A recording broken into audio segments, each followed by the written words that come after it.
Hola, soc l'Héctor López Bufí, professor de Dret de la Universitat Pompeu Fabra i membre d'Esquerra Independentista. Esquerra Independentista hem presentat un seguit d'esmenes a la Conferència Nacional que es vertebren bàsicament en la constatació que l'independentisme va creixent en la nostra societat. Ja hi ha més d'un 50%, d'un 60% de ciutadans que consideren que l'autonomisme està mort, que és insuficient, i ja hi ha més d'un 50% de ciutadans que entenen que Catalunya només podrà progressar en el marc d'un estat propi. En aquesta tessitura nosaltres entenem que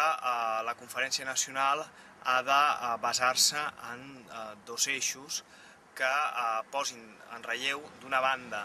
la necessitat de renegociar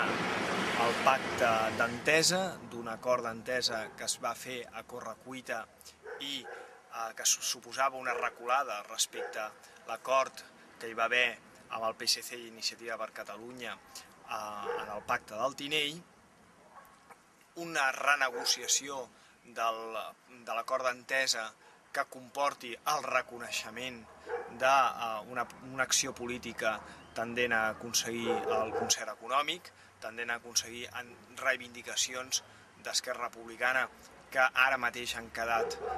ajornades, com podria ser una nova llei de política lingüística, definir les posicions respecte a grans infraestructures,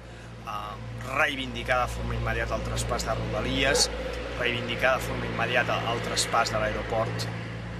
del Prat, i aquest conjunt de mesures dirigides a la renegociació del pacte d'entesa,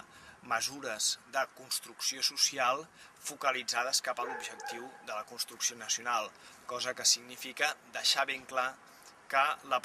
propera legislatura s'ha de subordinar tota acció de govern, i aquest seria el segon fonament de les esmenes que presenta Esquerra Independentista a la Conferència Nacional, s'ha de subordinar tot pacte de govern a l'aprovació d'una llei de referèndums, d'una llei de consultes populars, a fi que el poble de Catalunya pugui ser convocat per decidir sobre la construcció d'un estat propi integrat a la Unió Europea.